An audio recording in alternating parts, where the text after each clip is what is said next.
Welcome to a super special episode of The Nero Show featuring Joe from China Cycling. Joe's been on the ground in China for over a decade, working in and around the industry for longer, which gave us a chance to talk about everything from some of the R&D happening in the Chinese factories to what the future looks like for the group sets and the frame development. So get your tin hats on because this is a good one. All right, let's get into it. I don't know about you, Jesse, but I was super keen to start with the R&D production side of it. So, Joe, I guess the main crux of this was that the idea that we see in the YouTube comments and on blog posts and things like that is that the Chinese brands are essentially just stealing R&D from the Western brands and then they're producing their own products. So I was curious to see, in your experience, in terms of the engineering and the R&D, how much is going on offshore with these Western brands versus how much is actually done in China? I think this is one of the things that's also been changing over time, and even I'm surprised at how quickly it's changing. So 10 years ago, I think most brands did all of their R&D in-house and literally just sent the CAD files to the factory, whatever, and told the factory get it done. But especially maybe even as little as 7 or 8 years ago, the factories started doing more and more of it. Now, here in Xiamen, Xiamen's most famous for rim factories. 85% of all the carbon rims in the world come out of Xiamen. And so in the beginning, they weren't doing much R&D themselves, and whatever the brands gave them, that's what they were doing. But I think one example we can look at is carbon spokes, right? So in the beginning, you had a mad fiber and lightweight with the carbon spoke wheels. But then maybe, I think it was 5 years ago, Cadex, that brand got relaunched by Giant, right? With carbon spokes. And obviously Giant have all their own factories, they have huge R&D departments all in Taiwan, blah blah blah blah blah.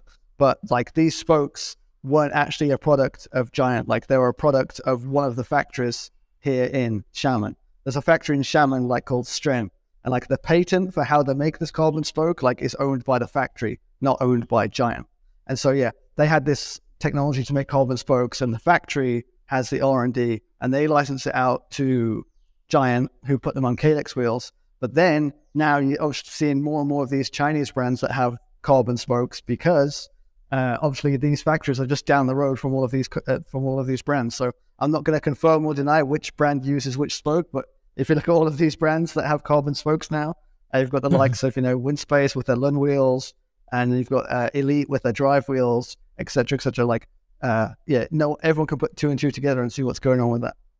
For me, it's the $1 million question. It's R&D, because all the Western brands, I suppose that's what we're going to call them for the purposes of the next hour, their selling point is R&D. R&D. We've had it tested by the pro teams. We've done all this kind of research, etc., etc. So I suppose my question is, what does R&D look like for a Chinese brand as such? Yeah, I think Western brands and Chinese brands, both of these answers will have a huge scale. There are some brands in the West that I can think of that literally they probably don't even have an R&D department. They just have a marketing department, right? But in their marketing, they'll say R&D, R&D, R&D. I think lots of the Italian brands you can put into that category these days, right? But then in the West, you have brands that are actually pushing the envelope on R&D, Specialized.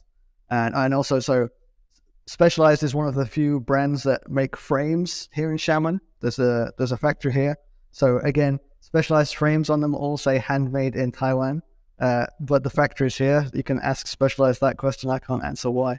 But the one thing that Specialized will do different to other brands is they actually have guys in this factory 24/7, watching the factory and making sure that the factory are doing what they should be doing.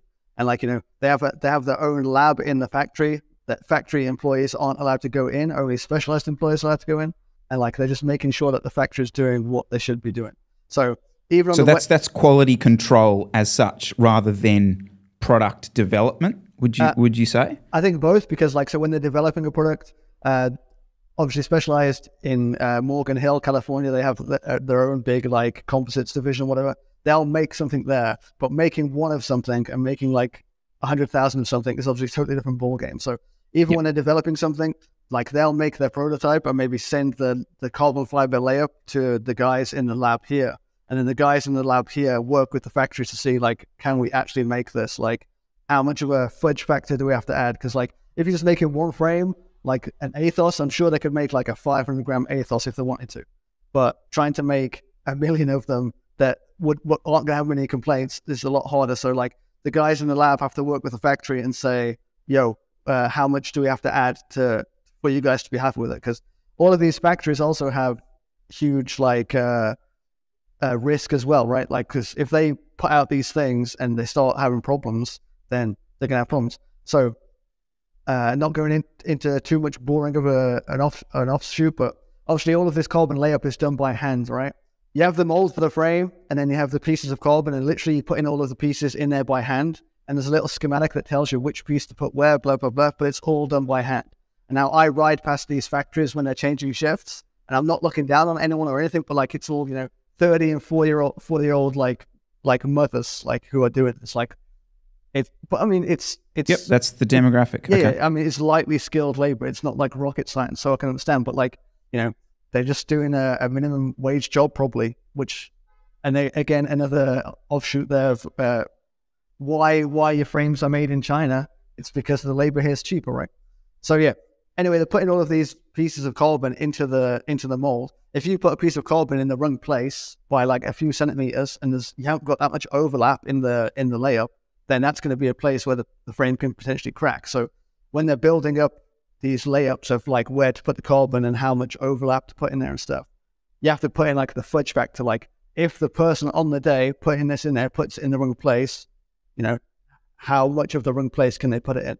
And it's impossible after you've built the frame up. Like, you can X-ray it and stuff, but it's going to be super, super hard to see, like, down to the individual layer of carbon, like, is every single piece of carbon in the right place? So once it's all in the mold and comes out, you can't tell if it's right or not. And so they'll do batch testing, obviously.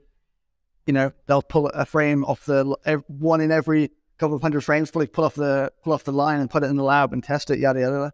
But, like, you can't physically test every single frame.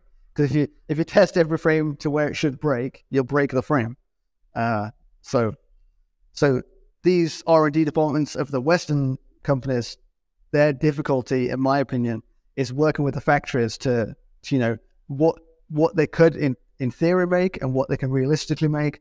Like, I know they have lots of like arguments with the factory, because the factory doesn't want any risk. The factory just wants to be able to churn these out with no like after sales issues or having to compensate the brand, because these factories are on super small margins, right? Like, if they get X% of goods and they have to give the money back to the brand, the whole profit for this whole batch is probably gone.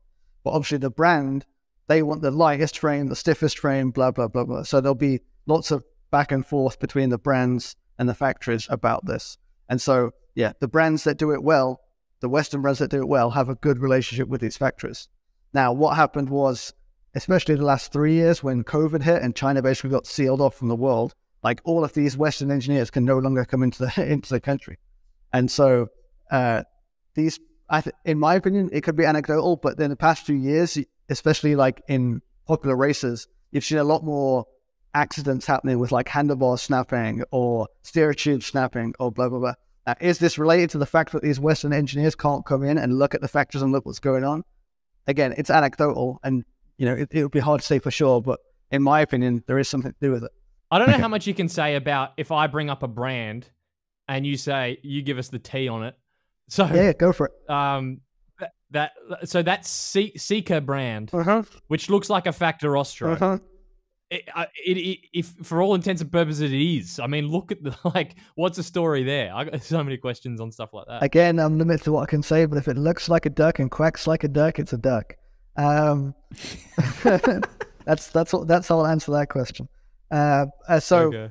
But to add to that, before everyone goes and buys a Sika and starts claiming they own a Factor, like, for all of these topics are rabbit holes. So, for example, Sika, they don't just use one factory, they use multiple factories. Now, some of their models may come from the same factory that make a certain other brand's models, but then other of the models come from a different factory. So there are nuances to everything, and I don't want to make broad statements that then someone starts a Weight Weenies post and everyone goes and buys the wrong frame or whatever. We can talk about Western brands too. Like, So, for example, I talked about another nuance of these factories is that even not all factories are created equally, but even a factory will have sub-factories. So I've talked earlier about the specialized factory. That factory, even in Xiamen, has 3 different sites. One of their sites is only for specialized. Everything in this factory is all produced for specialized. The other branch of the factory will produce for other brands. Off the top of my head, let's choose a brand that's definitely not watching this video. Contador's brand, what's it called? Aurum? Oh, yeah. Aurum. Yeah, Aurum, sorry. Aurum. Those frames are made in the other sub-factory of this factory. So, people will generalize and say, oh, it comes from the same factory as the S-Works. Yes and no. It's the same family of factories, but the physical factory is different. Now, in this factory arrangement, my understanding is all of the top engineers go to this factory, and everyone else, when you're new to the company, you're in this factory. So there's lots of rumors going out there of, oh, this is made in the same factory as that, or that's made in the same factory as this. But you really can't generalize as that, because as soon as you start going deeper under the skin, it's so much more complicated than that. And even to the point where you'll see some wheels online. Yeah. So to push back on that whole specialized factory thing, because where is the difference there in terms of the controller and the factory? Because even specialized, which if you've watched this video, probably sound like they'd never ever have an issue. Like there was that fork recall they had when the SL7 came out. So in having such tight control over the factory, is it just that they can push the limits of the layup further? Because it doesn't seem like that's stopping recalls happening. So 2 things. Number 1, again, I can't say how I know, and I can't prove that it's true. But for example, specialized. Every specialized frame that you see in the Tour de France is not the same as the specialized frame you buy in your shop. Specialized, if I'm wrong, write me an email. I will happily apologize and publicly, blah, blah. But I'm calling them out for it because I think it's disgusting. You sell your frames on the fact that they're raced by pros, but the bikes that the pros are racing are not the same as the ones that you spend $10,000 on. The layup of the head tube, on the pros bikes, is the guy who I was talking to who's used to work at that factory. He says on the standard edition to compared to what they lay up for the pros, there's double the amount of carbon plies on the head tube. So this is one of the reasons why you won't see many issues with specialized in the World Tour. Apparently this all started with the Tom Boonen incident. When Tom Boonen had his public failure, they started having a special production line for all the pro stuff. So if I'm wrong, hey, specialized, get in touch. I will publicly apologize, but I imagine no one will get in touch because they know it's true. So that's why specialized can get away with it, because the stuff that the pros are riding is different to what everyone else is riding. But to go back to what sorry, but I think I missed your question a bit. What was your actual question, sorry? It was just in relation to, the fact that the tight control around the factories doesn't necessarily mean they're not running into issues. So I just didn't want to sound like we were saying, Specialized never has any issues and is head and shoulders above anyone else. Yeah. It seems like it's just because they're producing so many frames, they can invest in that sort of thing. Yeah. So again, from what I just said, it sounds like I'm crapping on Specialized, but I think Specialized are one of the best Western brands, if not the best Western brands. I like Specialized. I'm a Specialized fan. And so, as I said earlier, they are one of the few brands that have a huge lab and a huge team of their own guys inside the factory every day monitoring stuff. And that's why they're able to produce good quality frames that, you rarely have problems with. Again, Duran Rider will tell you snap steer tubes and blah, blah, blah. But when you're selling the kind of numbers that Specialized are selling, you're going to have issues. And Specialized are not perfect, but no one's perfect. But I think Specialized do a good job of it. We're going to cover this on the show this week, Chris, but on the back of that chat, the UCI is making an attempt to crack down on the pro-only sort of equipment, which they're not supposed to be doing. They're going to start RFID tagging frames that have been checked and make sure that during the tour this year, they're not swapping in and out different bikes. Now, are they going to be able to, when they're doing that initial check before they tag it, are they going to know if it's a special layup? I highly doubt it. But the UCI there was a rule that came out, I think it was a couple of days ago. So they are making some attempt to make sure the teams are complying with the equipment rules, which everyone seems to just break at the moment. I say, but that's not an at the moment thing. They've been doing that for decades. Like everyone knows that, you know, Lance's Treks weren't made in the same Trek factory that went out, and there was the whole thing that Ridley's for that whole period of time were not actually Ridley's. They were an Italian frame builder by what was his name, Bottolotti or something. There was a whole thing, like every Ridley in the World Tour was made by this guy. So again, it's not a new thing, but this is obviously a new take on it. Yeah, I think it would be easy if someone like Cycling Tips or whoever who go to these like, they go in the pits of these races. All they have to do is take like an ultrasound meter and test the thickness of the head tube, and then test one on a S-Works that you buy in the shop. And like this article would destroy the internet. Like if someone has the balls to go do that, you could destroy the internet. You would get so many hits. As if Escape Collective is going to do that. If you're dreaming. War correspondence, Jesse. War correspondence. My only sort of thing is like, how does that look? Like, okay, so you were saying that someone's working on these hand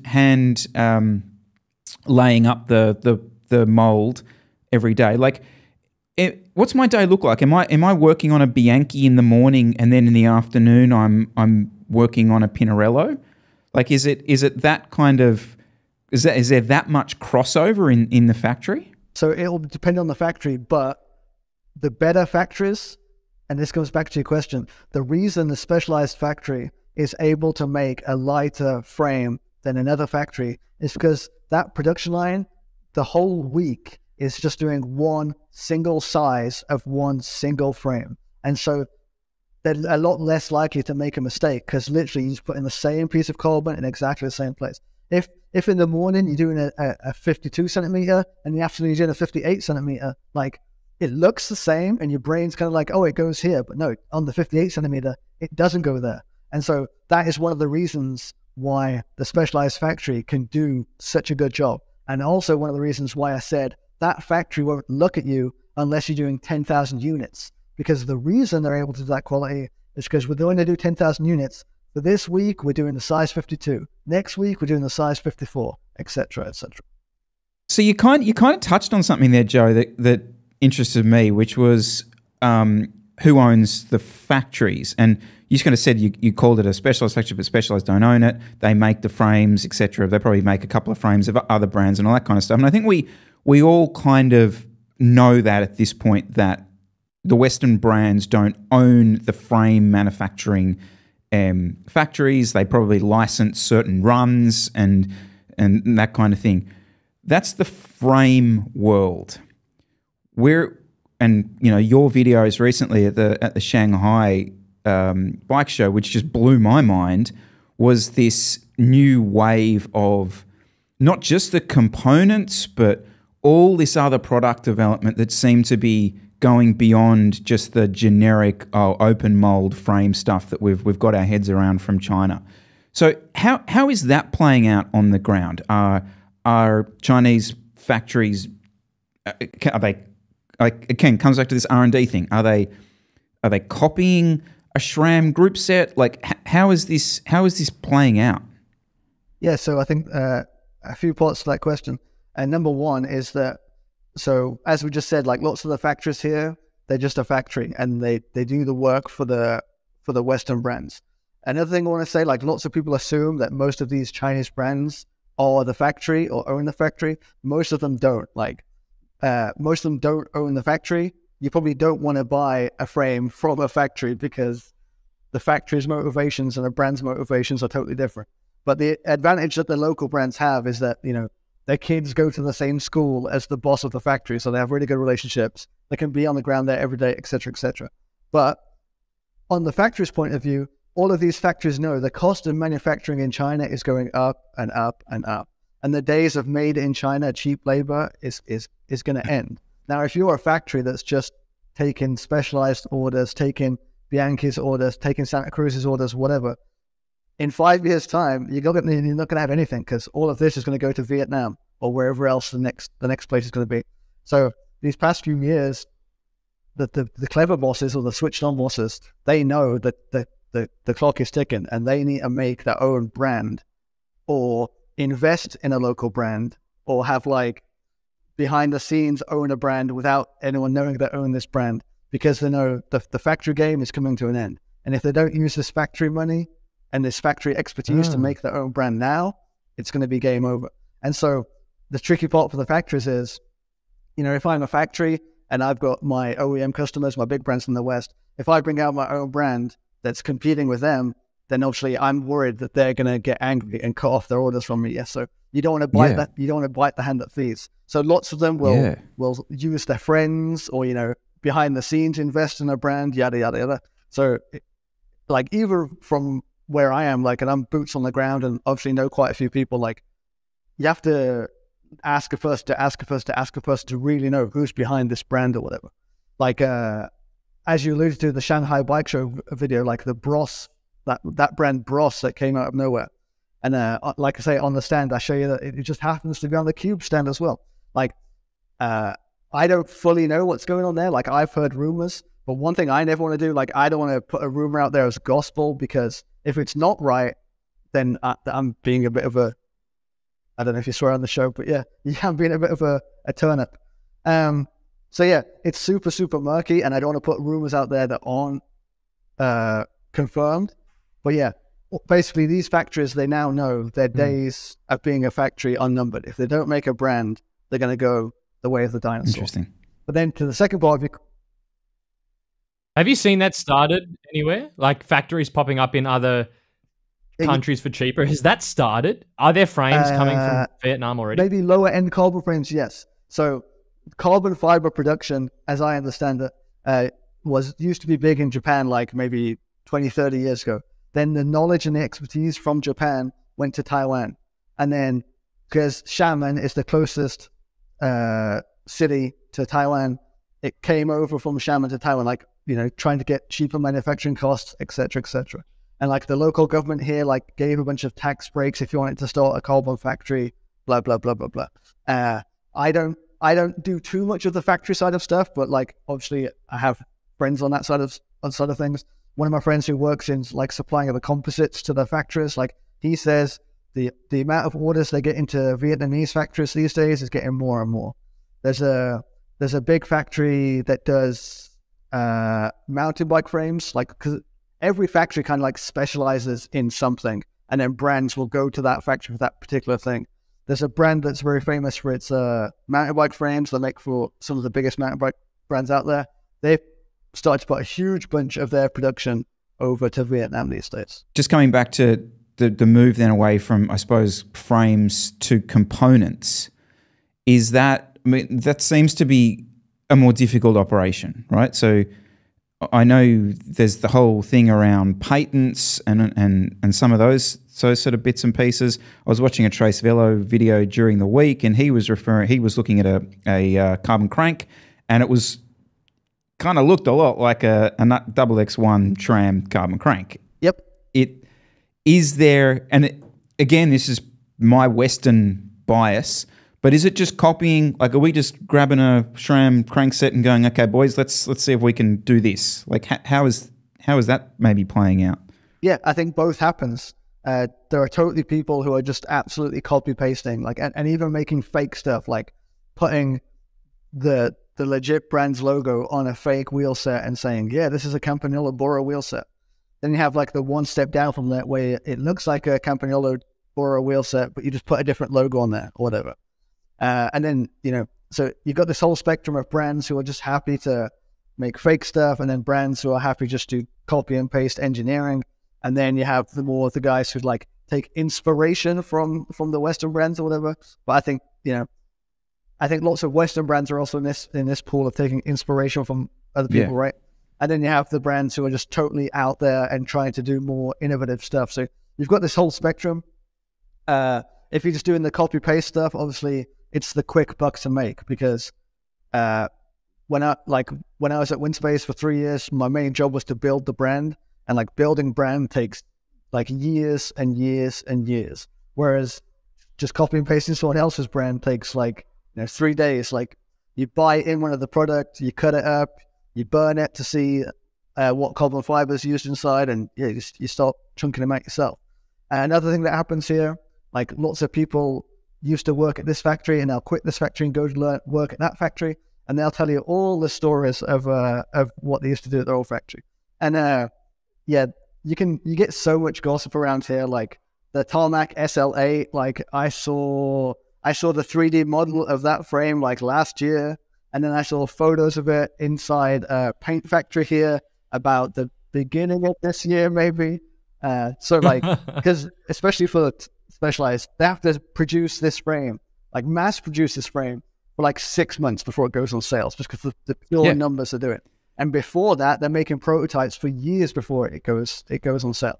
And so inside their own little factory, they're in a bubble, and they can kind of keep things under wraps. But loose lips, everyone talks to everyone, yada yada yada. And then, but also like the molds to make the frames are often done by another factory, and this factory, like, they'll make the molds for the mold factory, makes the molds for the carbon factories. And one mold factory, because this mold factory will be famous for making good carbon bike frame molds. So all of the carbon bike factories will use this mold factory. So if you get talking with a guy in this mold factory, he'll show you all those files in his computer, no problem. And so you don't even need to be inspired by another brand when you can see what the big brands are bringing out, like before it comes out. Like if they wanted to, a Chinese brand could literally bring out a Tarmac SLA before Specialized brought out a Tarmac SLA. I have no doubt in my mind. Well, this was like, I don't know how much you know a little bit about what I'd sort of done in the past with Devel, the Filipino brand that we had with the team the last couple of years, and they were trying to develop these new bikes, and they wanted to use their own molds, and it was just that they would go to these mold guys, and they were offered, do you want the Cannondale mold? Do you want this mold? And it was like, no, we actually do want to develop our own mold. And they kind of looked at him like he was an idiot. Like, why would you do that? It's so hard for a new brand to get started, because if you want to use the best factories won't look at you if your order numbers are less than 10,000 units, right? And then if you want to make the best bike, then you're gonna have to make, like, in a perfect world, every size of bike would have its own front fork to perfectly match the geometry with a rake and stuff. Now, even Specialized with their like infinite budget and R&D, like I think for the Tarmac, they only have 2 different molds or 3 different molds for the front fork. I think back in the day of the LA Sprint, which is like my favorite bike ever. So everyone thinks I'm anti-Specialized or whatever, but like I think Specialized make good bikes, no problem. But like on the LA Sprint, like the old one, I think every size of frame had its own fork, for example. But the tooling cost for this is astronomical, and just the labor to do it is astronomical. So as a smaller brand, there are so many things that you can't do that the bigger brands can do, that it's really hard to just get a new brand going these days. And that's just the production side of thing. Like, the marketing side of thing, if you want to go sponsor a world tour team or whatever, you're competing with Specialized's marketing budget and Canyon's marketing budget and whatever else. And your marketing budget is just going to be tiny compared to that. So I think the bike industry as a whole isn't very welcoming to new brands. Like there are high barriers to entry, and also just because of the design itself, you're so limited. Like you've got 2 triangles to play with, and like a bunch of UCI rules. So what are you going to do? Like, what about these group sets? Because I feel like this is the wave, potentially, hopefully, that freeze. Maybe we dream of the prices dropping from the mainstream stuff. Like, what are the barriers to these Chinese group sets cutting through? Ironically, especially for like L2 is the big one on everyone's lips these days, right? I've got L2 on this bike behind me. And the boss of L2, I said in my video before, like he's ex-SRAM engineer, but after he left SRAM, he had like 6 years working as a patent lawyer. So like his expertise is how does SRAM make stuff, and how do I get around SRAM's patents is basically his expertise. And so lately they have their electronic group set that's about to come out. Again, that's another tangent we can go down why that's taking so long. But like when I was looking at it, there were so many things in it that I was like, why did you do this? Like, so when you click the shifter, there's a little LED that comes on so you can see how much battery's left, like on the shifter, like SRAM has that, whatever. And like they put the LED like inside the button, so you can just barely see the light coming out of the crack between the button. And like outside, you can't see it at all. Like in a dark room, you can barely see it. I'm like, why did you do this? Like what brain, which guy did this? Like no, SRAM has the patent on having an LED on the outside of the shifter. So we have to put the LED in a place that you can't see the LED. And it's just like, fair play. I mean, they're doing this like patent gymnastics to get around all of these patents and stuff. And then, but then for real, you have other brands like Wheeltop, the guys who brought out like the fake SRAM Eagle group set a year ago or so. They are more copy-paste engineering, let's say, like, and so they've recently updated their design because I think the SRAM lawyers went knocking on their door. They used to have removable batteries on the derailleur, the same as SRAM do on their Axis stuff, but SRAM has a patent on that, so the SRAM lawyers went knocking on the door. They've now updated it, and the batteries are built into the derailleur, and they say, oh, it's for better waterproofing. But no, it's totally because they got a knock on the door from SRAM's lawyers. As far as I know, also Sensor, who are the other one, 3 years ago or 2 years ago, they got fined, or they settled out of court with Shimano. I think it was about $600,000 is what they paid. And if you think about how cheap these guys are knocking out group sets for, like, you got to shell a lot of group sets to make that $600,000 back. So I think like 4 years ago, Sensor were kind of like flying under the radar. Like they were like heavily inspired by SRAM and Shimano stuff. Again, the head of Sensor is also ex-SRAM, if I'm not mistaken. But like they were such low quantities, and the big brands were just like, you know, untouchable. So they didn't pay any attention to them. But once their production units got up, the SRAM or Shimano come knocking on your door and asking for a payday. So guys like, but why is that an issue for group sets? Like, it seems like frames just do whatever the hell you want, wheels do whatever you want, but for some reason, group sets, it's like the sacred cow, and you can't. I think copy. Because any a insight patent on that? is more. What? Again, I'm not an engineer or a patent lawyer or anything, but I think a patent, a lot of it is more about like how it works, right? Whereas a frame, how does it work? It's a frame. Like there's very little in that you can patent on a frame.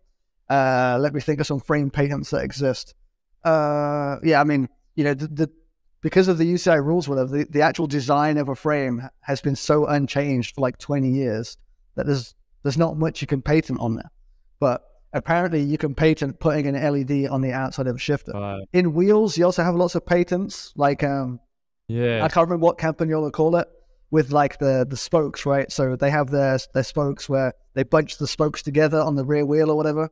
I can't remember what they call that. They had a patent for that. I know they sent a few lawyers letters to some of the Chinese brands who were putting that on their wheels. And then also, it's like that 3-spoke. Yeah. I can't remember what it's called, but like the non-uniform distribution of the spokes, they had a patent on that. Yep.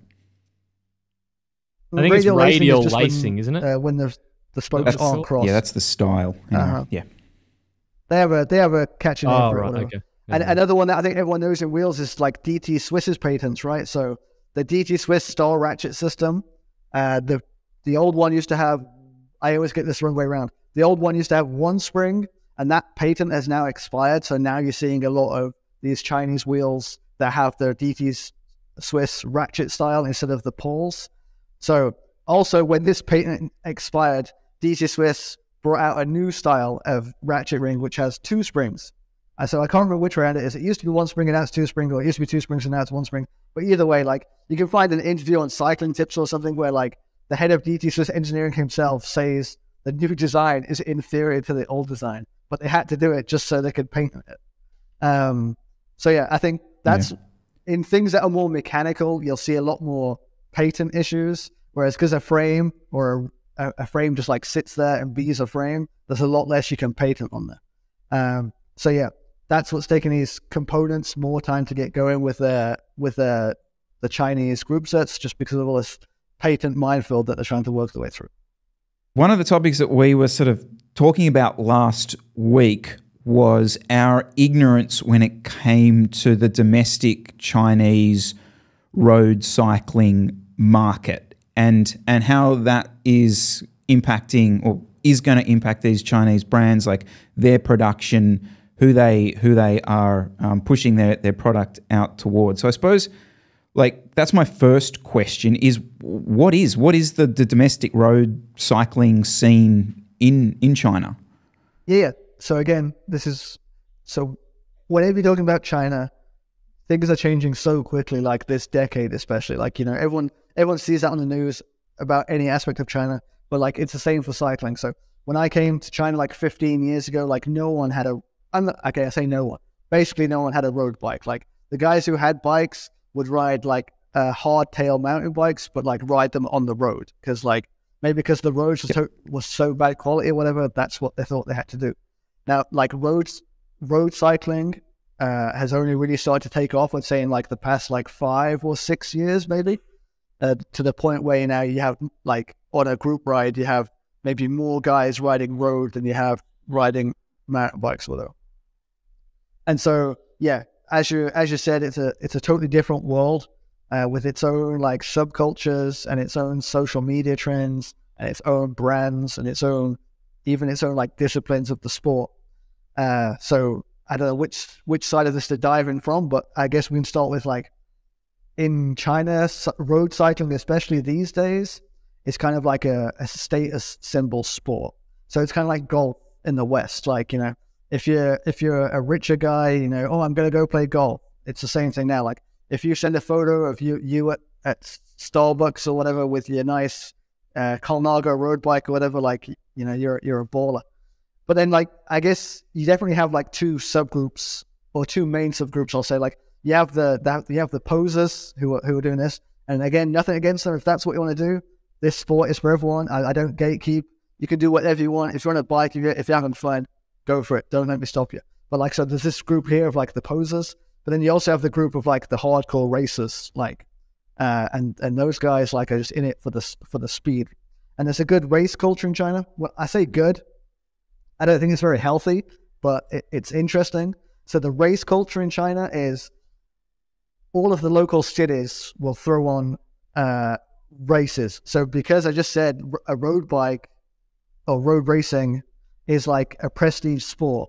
So a city wants to make itself look like a quality city. They want to show off and how good they are. So all of these cities will host races. They'll seal off like blocks of the city, and they'll have huge prize money for people to come and race. So it's usually like a crit.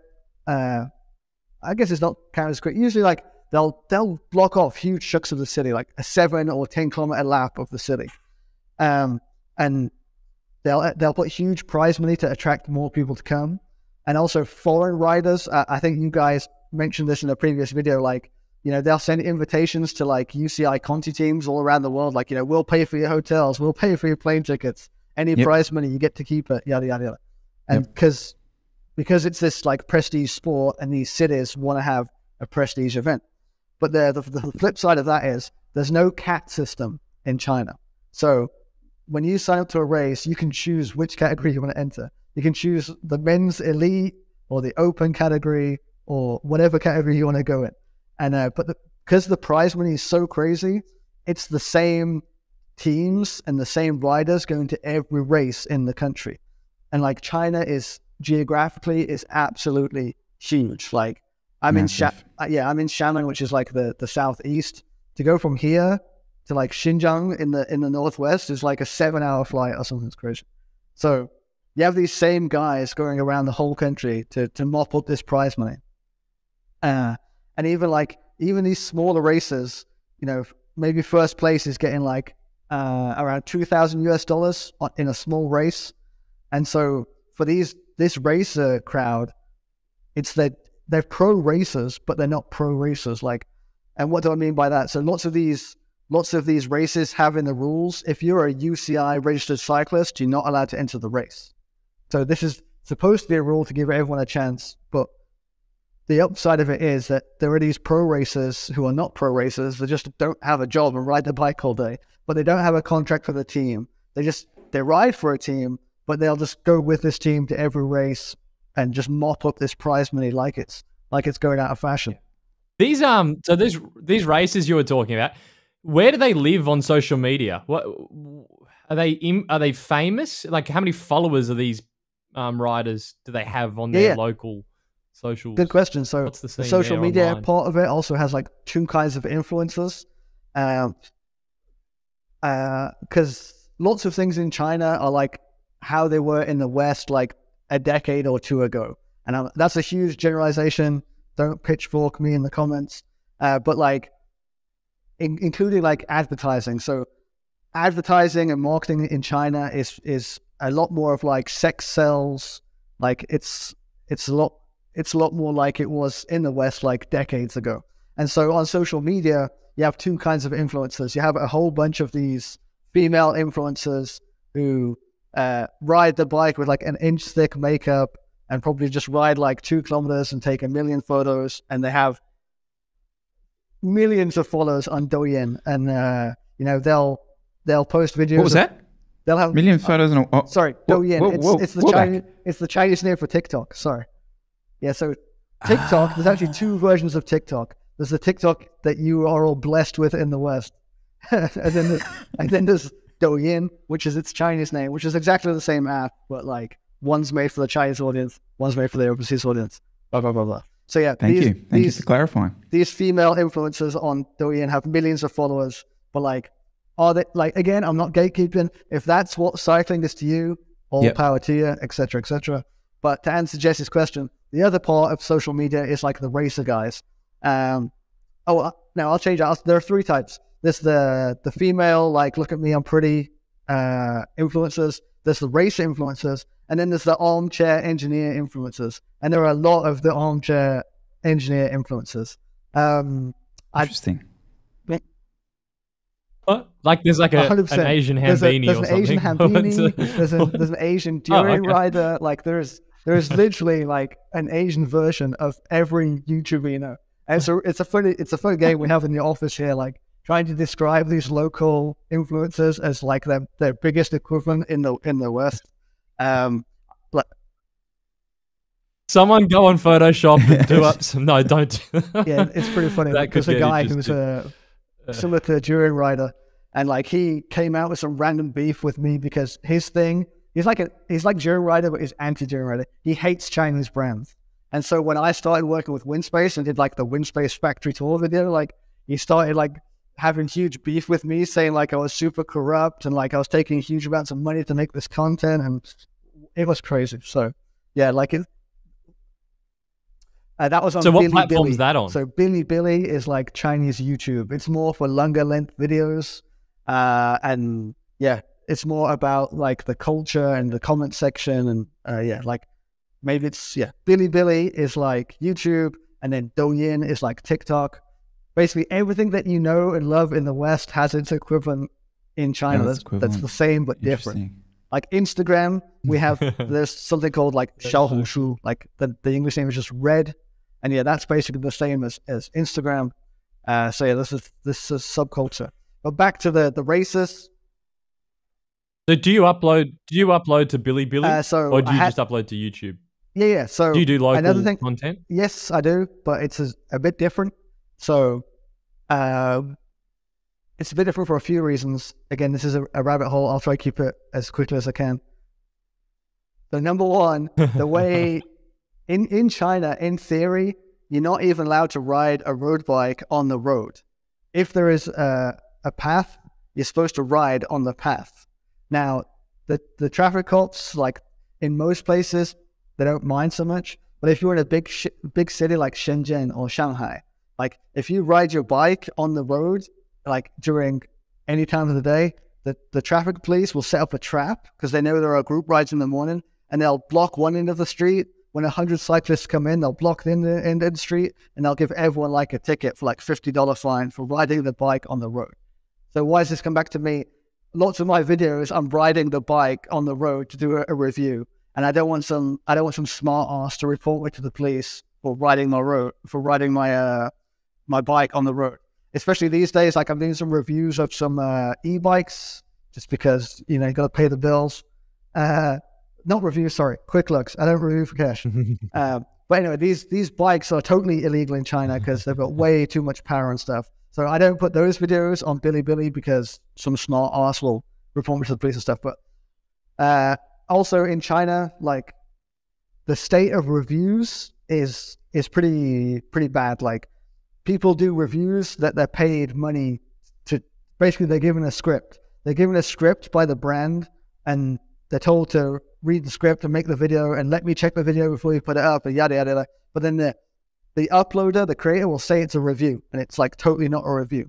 And so that's just how it is here in China. Like, and people watching the video, they know this, they're aware of this. So when someone does a review of something in China and says this is good, no one believes it. And so then if I put my videos on Bilibili where I'm saying, oh, this thing has advantages and disadvantages, people's minds are blown. Like they're like, it must be really bad if you're saying it's got disadvantages. I'm like, no, it's not really bad. Everything has disadvantages. So it's just an actual opinion. Yeah. It's getting better. Yeah. Like I'm generalizing. Like on Bilibili, there are uploaders who do like real reviews, but in general, the consensus is that a review is paid for, and therefore you don't really trust what they say. And that the two things about this is, for me on my YouTube, like I have a rule. If it's a review, I won't take any money. Every YouTuber has different rules. So part of my job when I was at WinSpace was dealing with YouTubers from around the world. So every cycling YouTuber who you've ever seen review WinSpace, which is quite a lot of them, they've all dealt with me. And so I know that every YouTuber also has different rules for what is ethically acceptable. And this is a whole other podcast that I'd love to go into one day, but maybe not today. Like the ethics of YouTube reviews and influencers and discount codes and affiliate links and yada, yada, yada. But to get back to where we were, yeah, my content on Bilibili, I don't push it too hard just because my YouTube content doesn't translate that well to the market here. And another flip side of that is the Chinese brands, they assume overseas influencers are the same as Chinese influencers. So they assume when they send you a product to review, they can send you a script. Can I ask about WinSpace? Because I touched on this last week about how, WinSpace is as the picture child of an internet brand, influencer marketing and that sort of thing. How big did WinSpace get? Are they competing with Western brands in terms of revenue? Did it really work? So two sides to this. Like, number one, I don't work for WinSpace anymore. So like, there are certain things I'm allowed to say and not allowed to say. And number two, I don't want to give all my competitors my secrets, because part of my gig now is that I'm helping other Chinese brands to do some marketing stuff. But 100% it does work. Like the numbers. So obviously in marketing circles, everyone likes to talk about ROI. Like, you spend $1 and what do you get back? YouTuber influencing is through the roof. Like the ROI is unbelievable, like absolutely unbelievable. And to answer your question about are they competing with Western brands, it depends what Western brand. But again, as I said, 85% of all carbon rims come out of factories in Xiamen. I've been in most of those factories. I know the bosses of most of those factories. They will happily tell you how many rims each brand is ordering per year. So I know basically every Western brand, how many wheel sets they sell per year. If last year, or let's say 2022, you put every single wheel brand in order of wheels sold, or let's go for revenue. Let's make it harder. Put every single wheel brand in revenue of how much money they made. WinSpace would be top 10 for sure. Wow. Holy shit. Yeah. Wow. Yeah. Like. So, okay. Sorry. Top 10. Okay. Like. A marketing budget. Now, you don't have to give necessarily, but a WinSpace marketing budget then, like, are we talking, would you be spending as much as a Western brand, 10% of a Western brand to have cracked the top 10? Like, what's the outlay from a marketing perspective to crack that top 10 in comparison? Do you know? Yeah. So again, it's quite funny. So despite us being like a Chinese brand, like we also do some OEM stuff, and then also industry contacts, blah blah blah. Like, so I also have people who do my job, but for Western brands too, who are friends, and like, you know, we exchange notes, and just like, again, it's a whole different world and a whole different game that each of us are playing. But like, we're both, I'm interested in their world and they're interested in mine too. So like, I do have some data, but like, to go back to the start, like when I first started working for WinSpace, the first batch of hypers, like that I wanted them to build up, I was like, build me 60 pairs of hypers. Like, I will sell these. These wheels are amazing. Build me 60 pairs. And like, they're like, I don't think you're going to be able to do it. Like, they're like, we'll give you 30 and see how you get on. I'm like, no, just give me 60. Come on. No, I couldn't win that argument. They gave me 30. And like, okay, within a week or two, they were all sold, because this was like before it really, really took off. And then, okay, I'm like, okay, next batch, give me 80. And like, oh no, we think you were just lucky. We'll give you like 40, blah, blah, blah.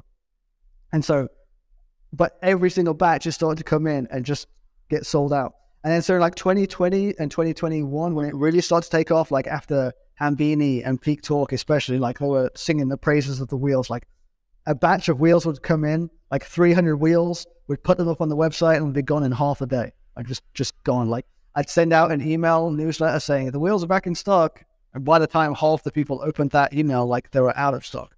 And there was, just the number of how many wheels in each batch just kept doubling and doubling and doubling. And like the production department were like, what are you doing? Like, this is crazy. Like, it just kept moving.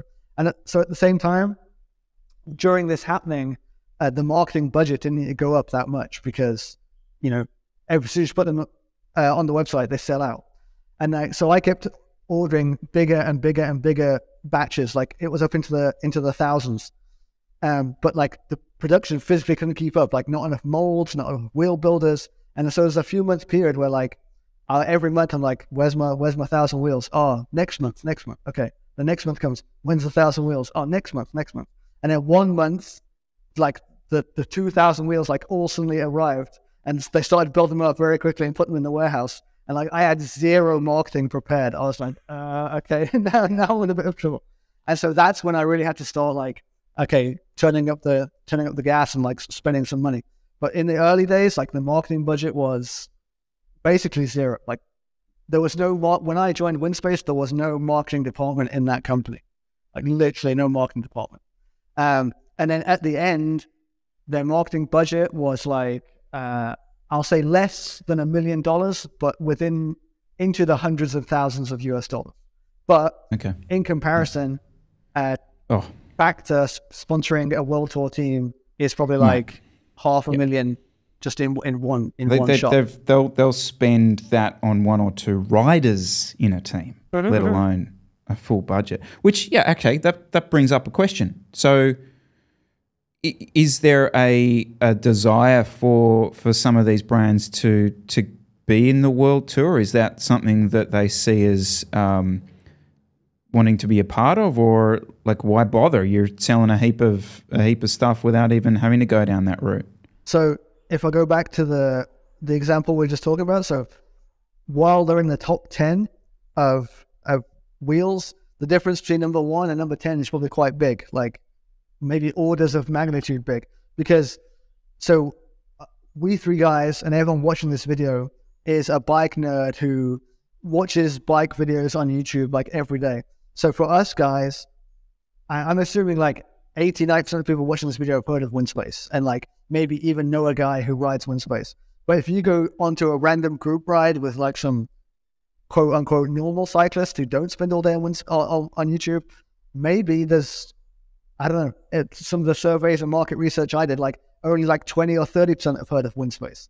So there's this, the majority of cyclists aren't like us and spend every living day like on cycling tips or cycling news or Escape Collective or whatever, just like devouring this stuff. Like the vast majority of hoovering. The vast majority of cyclists are in like the mainstream bubble, let's say. And so to get into this mainstream bubble, YouTube isn't going to get you in there. Like you can sponsor every YouTuber in the world, but if the guy doesn't watch YouTube about bikes, you're never going to reach him. And so to get out of this like YouTube niche bubble, you need to start doing things like either going into traditional media, like on cycling tips, or okay, GCN is YouTube, but we can say that more mainstream cyclists are watching GCN or whatever. And then okay, sponsor some race teams. Like this is to get to more mainstream cyclists. But even like pro cycling, like you sponsor a world tour team. In this day and age, how many people are watching world tour racing that are then not watching about bikes on YouTube? Like, I think this has got to be a very small niche of people who like watch world tour racing but don't go on YouTube about bikes, but maybe I'm wrong. Well, that's my take, and that's kind of the chat that we were having last week, which was, from my take on it, was less about the relevance, the importance of the world tour, and more about the accessibility of the product for the consumer to be not just an AliExpress purchase. And this, I suppose, is where Panda Podium comes in from your end, and I want to talk a little bit about that. But, you know, my take is that for it to get beyond the if you know crowd, right, the us, to get it to that next level of person, it needs to be at a local distributor, a local shop, not necessarily a retail shop, a local online store, or at least a store that has cachet, or a distributor that has cachet beyond the if you know crowd. So enter Panda Podium, really. Is that where you see Panda Podium coming in, like to be the one-stop shop for all these brands, to make it relevant to the not necessarily the if you know crowd? Yeah, so the ethos of Panda Podium is like trying to lower the barrier to entry to get your hands on this Chinese bike stuff, right? So the biggest barrier to entry is being able to sort the good from the crap, right? Because you go on AliExpress, like you say, and you have like, even just you're looking for one product, there's like 10 sellers selling the same thing, but like the prices vary wildly. So why does this one cost twice as much as this one? And then you go into the description to find out why. And it's like the worst translated thing ever. Like, oh, this one has the half moon shaped crescent back teardrop effect on the basalt braking surface. You're like, is that what I want? And so, yeah, at the moment, there's this huge like barrier to entry of getting into Chinese bike stuff. The first barrier to entry is being able to sort out the good from the bad. And so the simple way that Panda Podium aims to solve that is, number one, we don't put bad stuff on there. Like, we have a bunch of cyclists here, me and myself, obviously, like, we ride it before we sell it. Like, now, the problem with that, like, I can only ride one set of wheels for like X thousand kilometers. Like, I can't guarantee that every single set of wheel from this brand will be amazing. So, you know, I have to rely on doing some research and seeing, oh, they've already sold X thousand pairs in China. And let me go ask some bike shops, like, how the feedback is on these wheels, blah, blah, blah. So this is kind of like what I have to do before I put a product on the website. And then, okay, I'm confident that this is a product that you're not going to have a problem with. Then to add to that, like, there's going to be a whole community side to the website where after you buy a product, obviously you can leave a review. But I'm going to have like a kind of like a Rotten Tomatoes thing where like there'll be professional reviews on there, and there'll also be like customers reviews on there. And another thing, like when you buy something, you bring it back, the customer can weigh it, and you can put the weight in on the website, and there's going to be a nice bell curve of like actual real world weights. Because one thing that Western brands do as well, but especially on AliExpress, like they'll tell you this wheel set is like 1,200 grams, and you'll get it back and it's like 1,350. And they'll be like, oh, it's because it's got tubeless tape on it. I'm like, that's some heavy tubeless tape you got on it. So I want everyone to be super transparent of like if this thing is good or not, and also like how much does it actually weigh, and all stuff like this. So yeah, Panda Podium is about like lowering that barrier to entry. And then obviously another side of it. What do you reckon? You go on, Joe. Yeah. And then so another side of it is obviously just the service, because it's quite funny. I've never actually bought anything from AliExpress because they don't ship to China, and I'm just in China, so I don't need AliExpress. But like, Grant from GC Performance, right? He was on the show like a couple of weeks ago. He brought the L2 group shirt that's behind me from a seller for like $400, and it just never showed up. And like he was arguing with the seller and blah blah blah blah blah. But like AliExpress, the platform, they will side with the seller. They won't sell with the buyer. So like in the West, most of our platforms, we always favor the buyer. Like PayPal gives you your buyer protection or whatever. But AliExpress was just like, no, F you, man. And like, so he really kicked up a storm. I think in the end, they offered him like half a refund. So he paid $400. It never showed up. He got a $200 refund, and he's $200 out of pocket for his thing. But Trace Velo, obviously, he loves AliExpress. And I've talked to him about this, and he says his experience with AliExpress is like nothing but sunshine and roses. So I don't know if someone who works at AliExpress has like put his name into like the back end of the system, and no matter which seller he orders with, like they get a phone call saying, make sure you send it properly. Because what do you reckon, Jesse? Is this the end of the bike shop? Like, to me, that's ticking all the boxes for you, isn't it? That's what you want out of your retail experience at this point, isn't it? Pretty much. I mean, I've never had an issue from the shipping from AliExpress. It's just, as you say, the products and the title's like 3 sentences long, and you don't really know if it's going to be any good. But yeah, pretty much. It sounds exactly like what I'd be into. Yeah, it was. I think at the moment, like the site is definitely going to be more for the bike nerd, right?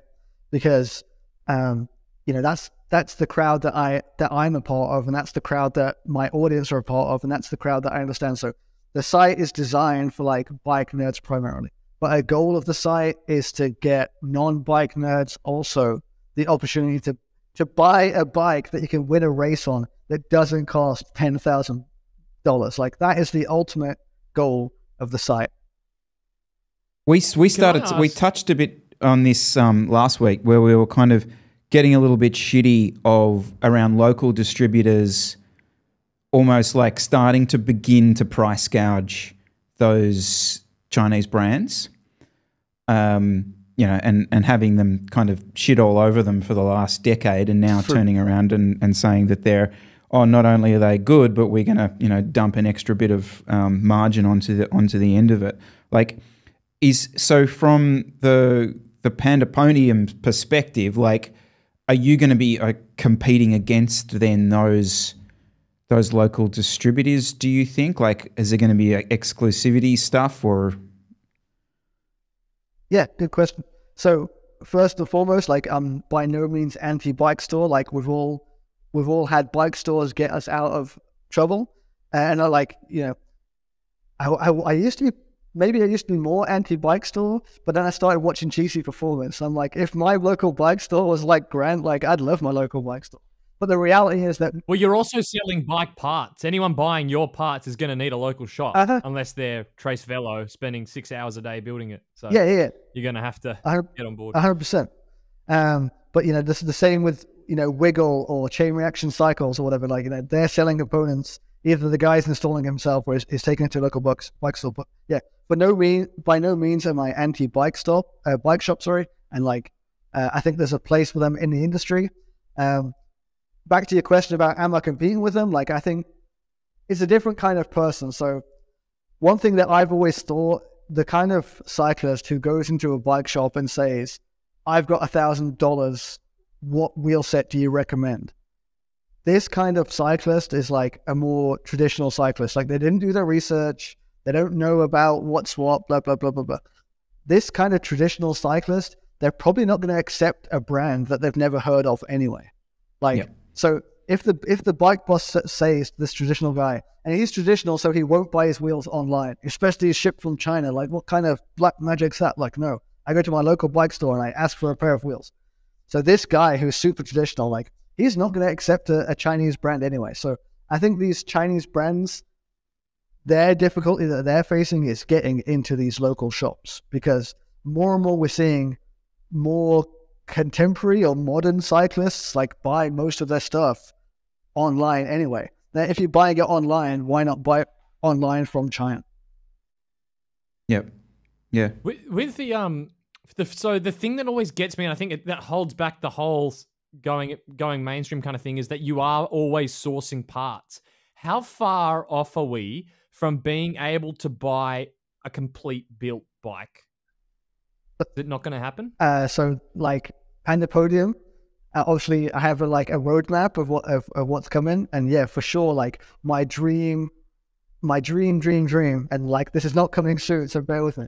But yeah, the dream is basically you go on the website and there's like a huge bike customization tool, right? Like choose your frame, choose your wheels, choose this, and you spec your bike. And in real time, it's telling you like the weight of the bike, what it's going to weigh. And in real time, it's telling you like what's compatible with what. Because like all of this stuff, I mean, you guys, I think Jesse especially, when you first got into building bikes, you're like, wait, what works with what?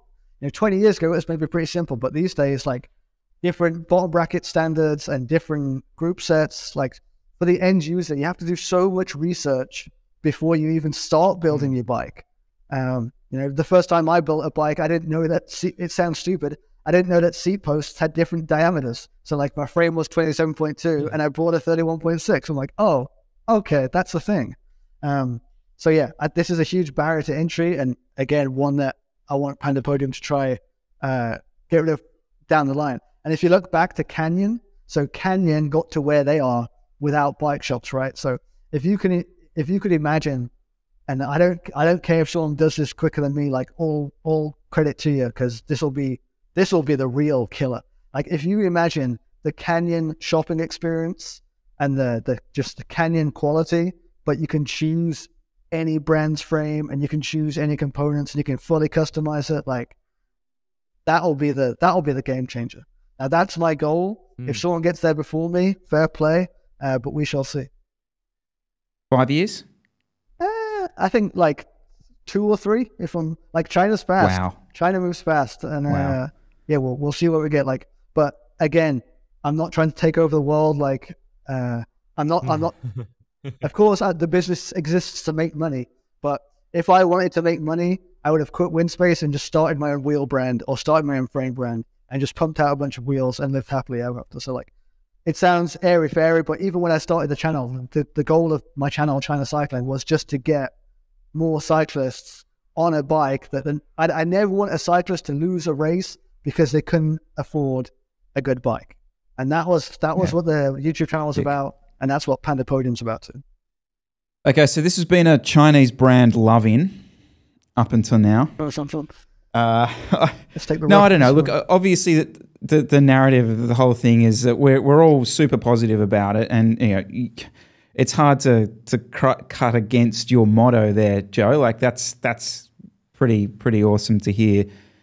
That's the driving focus behind it. But all right, let's play devil's advocate for a moment. Like let's say that in 20 years' time, these Chinese brands totally dominate the market. Okay,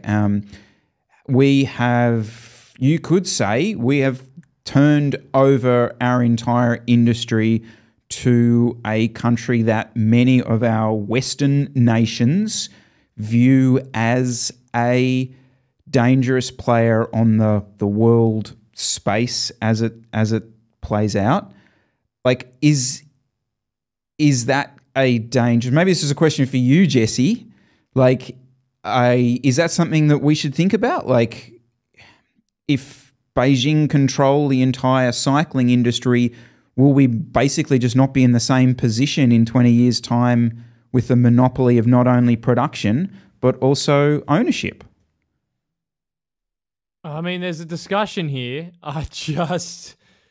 Firstly, geopolitics and whatever else is certainly not my strong point. But the only thing I would say is, even like before getting into that, is like we are so far down the line in that already, in terms of so much of what we buy is already there. China is, or at least in Australia, is already one of our biggest, if not the biggest trading partner. It seems like a weird line to draw to be like, I'm not sure if I want to spend my bike money in China, because pretty much everything else we buy is from China anyway. So I don't even really know if I want to just sort of go down the rabbit hole of it, because it's already the decision's been made. China's a trading partner. I agree. And the thing, I suppose, I don't know enough about any of this, but in terms of, okay, it's all being made in China anyway at this point. That's a stamped situation. In terms then of, okay, let's say a brand like Scott or something like that, right? Which we were talking about the other week. Scott, all their stuff made in China, but they are still a Swiss company. Like, eventually, you're right. We've already gone sort of enough down that route that potentially this is an argument that's not even kind of worth having. I don't know. Like well, that's kind of, it's like you already, I kind of get what you're saying. It's like, well, at the moment, 20% of the money we spend goes to China because of the manufacturing. So if the 100% of the profit then ends up going to China, I get it. I just don't know. Is that a problem? Well, my concern about, and it's not a geopolitical one as such about them sort of, taking intellectual property or any of this kind of crap. My biggest concern is like that. Yes, China is the biggest trade partner, and we've seen in the past that all of a sudden China or Australia will put up big tariffs against each other, and we have trade wars, and next minute we're potentially going to be paying $20,000 for an L2 group set because our government's decided to slap a 200% tax on it because they don't like what China has done politically somewhere else. So I realize this is not a particularly exciting YouTube chat to have. It's not going to be the title of our video, I would suggest. Geopolitical ramifications of the move towards Chinese brands. But I did want to bring it up because it is the elephant in the room when it comes to the ownership of this stuff. Can I just say, the only thing I would add on that is if you want to buy an a purely Australian-made frame or bike parts to support the country you live in, that's awesome. Like, I don't have anything against that, but I don't think they compete. It's like two completely different people that would 100%. Support Australian-made versus from China. So Spoiler alert, really I'm doing that. I am As a frame manufacturer in Brisbane, Scott Devlin. He makes steel frames, and I'm going to do that. That's for future discussion. But yeah. So can I just go off on a real tangent here? Yeah, go for it. It's a similar vein, Joe. There's obviously like customs or sort of laws you have to follow locally around what you can say, can't say, should do. Do you get like a briefing when you get? Are you a citizen? How do you know what's not kosher? So yeah, that's a very good question. But no, there is no briefing. Like, so when you get off a plane, they don't tell you this is what you can say, this is what you can't say. But so when I first came to China, I actually just came as lots of expats come to China, like to do like a teaching gig. I was just teaching English, and so part of the training of or like the initialization into the company is they give you like, okay, don't talk about this, don't talk about this, don't talk about this, and there's the 3 T's, 3 words that begin with a T that you're not supposed to, or it's taboo to talk about. And I'm not going to mention them just because whenever I start talking about them, I start getting twitchy eyelids and stuff. And then I don't know if my office is bugged, but Joe just suddenly cuts out. Yeah. We're like, we thank Joe for his time. Yeah. No, but like yeah. Well, how can I make this sound less weird? Yeah. If you say anything wrong, you can ask. Tell us to cut it out. Yeah. I think I am. So yeah, there are these things that you're not supposed to talk about, but in general, you get by okay. Like I've never got a knock at the door and been told you're not allowed to say that or anything weird like that. But yeah, you are more aware of what you're saying and stuff. And personally, I'm a big advocate for free speech. I've never deleted a YouTube comment if that counts. If that counts as being an advocate for free speech. And also, the place where I live now is not a big fan of free speech, which is a big shame. But I can't talk about it for obvious reasons. And it's pretty hard because I've had people in my comments on my videos like accuse me of being a puppet for the government here and being a shill. And I'm like, I look at it, and the people who know me know you couldn't be further from the truth. But I literally there's no way for me to reply to this comment and prove that I'm wrong. I can't say, oh no, F those guys. Like I hate those guys too, because then I might get the knock at the door. So it's really frustrating, but you know, every place has its advantages and disadvantages, right? Yeah. To go and also just to go back to Chris's point, like I also totally agree that people should vote with their wallets. Like if you don't want to support XYZ, don't buy it. One thing I will say though, like for lots of, not lots, but for some Western brands now, you have some of these Western brands being bought by like Middle Eastern, like huge, I can't even say the word, conglomerate, who, you know, conglomerates. Yeah. Like every country has dodgy track records, right? And I think at least with the Chinese stuff, most of the brands are very open about being Chinese. Like they're not trying to hide it, especially with my channel, like we call China Cycling. Like when I'm describing Panda Podium, I'll often say Chinese, but I'll also sometimes say Asian, because we also have other products from other Asian brands that we want to sell on there. So when I describe Panda Podium and I say Asian, it's not because I'm trying to like put the word China under the rug because it's a dirty word. It's just because there are also other good products in the rest of Asia that have potential. Thanks so much for tuning in. A huge thanks, Joe. Thank you so much for coming on. We really appreciate it. We will certainly do this again. I think we really only scratched the surface of this. So do make sure to share this video on with your mates. I think there's a lot in this. We'd love for this to get out to as many people as possible. Obviously, go check out Joe's channel, China Cycling, and of course his new project, Panda Podium. Jesse, thank you very much for your time as well, and we will see you real soon.